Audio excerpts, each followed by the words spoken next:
Ya, tuan-tuan bayangkan kalau kita di Malaysia ini cuaca paling panas 36 darjah. Kita rasa panas bukan main.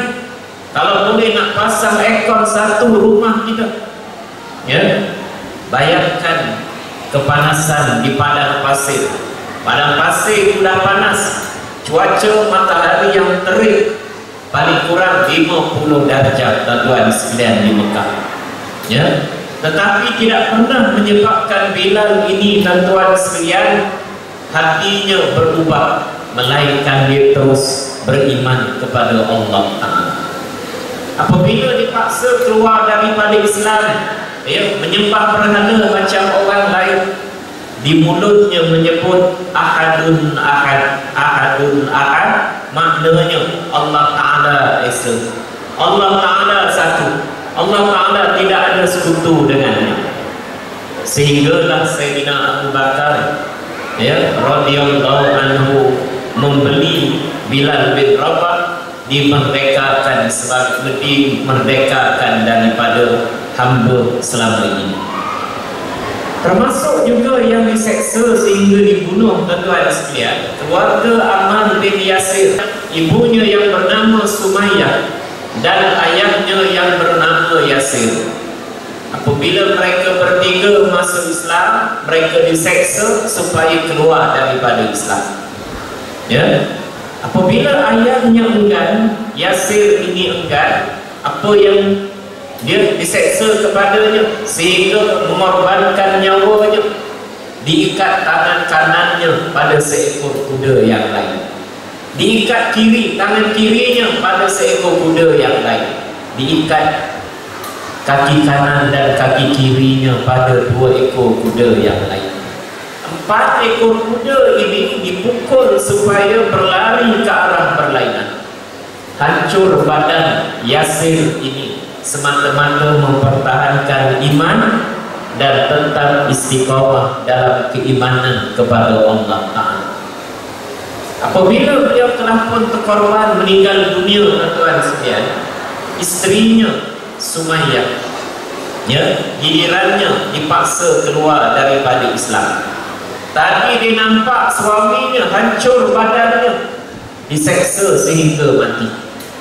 Apabila Sumayyah ini enggan, dia tetap beriman kepada Allah, dia menolak daripada menyembah berhala, dia juga diseksa sehingga mati. Dengan tuan-tuan sekalian, musyrikin Mekah ini ambil satu besi yang panjang, dipanaskan, dicucuk daripada mulutnya sehingga keluar di kemaluannya, semata-mata untuk mempertahankan agama Allah Subhanahu Ta'ala. Sebab itu tuan-tuan, kita tidak berhadapan dengan ujian macam itu. Kita menerima Islam tuan-tuan sekalian dengan penuh keselesaan. Mak ayah kita Islam, kita pun Islam. Maka dengan sebab itu saya mengajak kepada diri saya dan kepada semua para jamaah sekalian, di saat kita menyambut hari kelahiran Nabi SAW ini, marilah kita bersyukur kepada Allah kerana lahirnya Nabi Muhammad yang membawa hidayah, petunjuk, menyelamatkan manusia daripada kesesatan. Kita tak dapat bayangkan kalau Nabi tidak dilahirkan di atas dunia ini. Boleh dulu kita sembah berhala, hari ini pun kalau Nabi tidak lahir di atas dunia ini, kita semua mungkin sembah berhala juga. Kalau dulu misalnya bapa-bapa akan bunuh anak perempuan mereka, tanam mereka hidup-hidup, saya yakin kalau Nabi tidak muncul, Nabi tidak lahir di atas dunia ini, ya, anak-anak perempuan di belakang tuan-tuan tidak akan muncul di atas dunia ini. Kalau dulu tuan-tuan sebelum Nabi lahir, mereka sentiasa berperang, bermusuhan, saling bunuh-membunuh antara satu puak dengan puak yang lain. Hari ini, sekiranya Nabi tidak lahir di atas dunia ini, kita pun mungkin tidak akan berada dalam suasana yang cukup aman sehingga kita dapat berhimpun, berkumpul di dewan yang serba indah ini.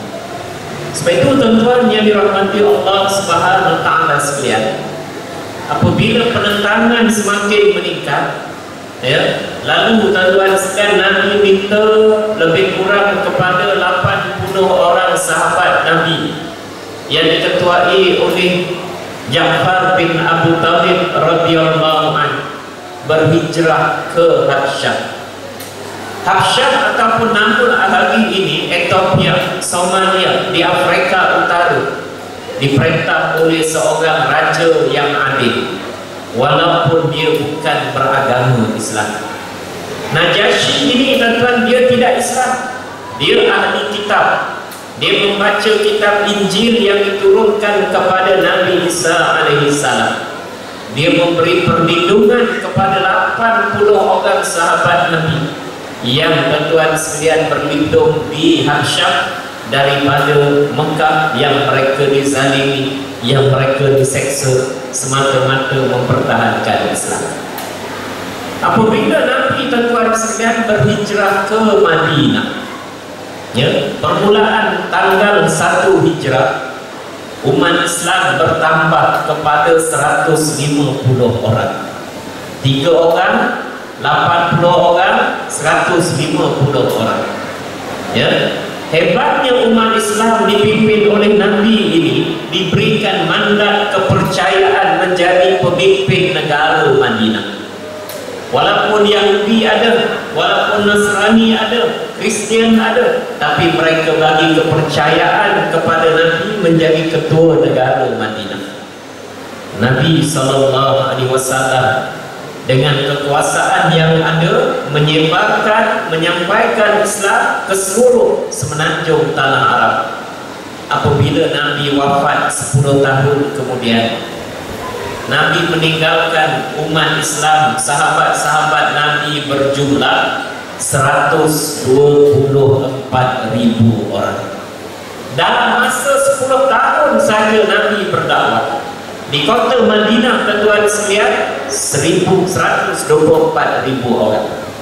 Nabi berdakwah di Mekah tuan-tuan 13 tahun, hanya 150 orang memeluk Islam. Sebab itu tuan-tuan yang dirahmati Allah, ya, kalaulah Islam ini sekadar sembahyang, puasa, zakat, haji, baca Quran, datang masjid, Allah Ta'ala tak akan perintahkan Nabi berhijrah ke Madinah. Ayat berkaitan sembahyang, kewajipan puasa, kewajipan mengeluarkan zakat boleh turun di kota Mekah.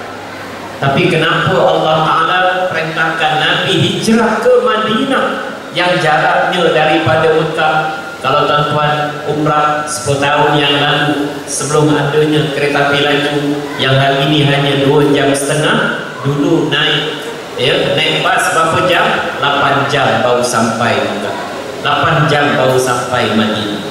Ya, semata-mata kerana tuan-tuan sekalian, Islam ini ada 2 komponen.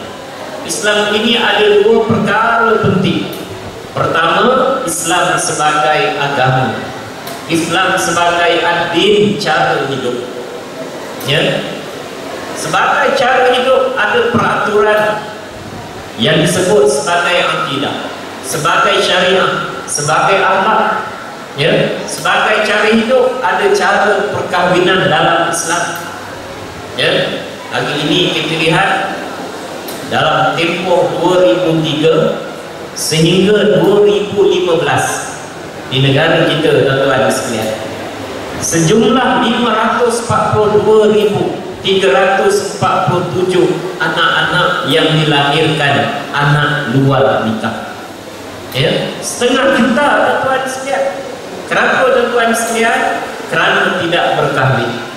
Ya, Islam turunkan cara hidup antaranya berkahwin, ada akad nikah, ada tanggungjawab suami kepada isteri, tanggungjawab isteri kepada suami, tanggungjawab ibu dan ayah kepada anak-anaknya. Ya, apabila perkahwinan tidak berlakulah hubungan bebas sehingga membawa kepada perzinaan yang membawa kepada lahirnya anak-anak luar nikah. Saya sebut tadi berapa ramai? 1/2 juta orang tuan-tuan sekalian.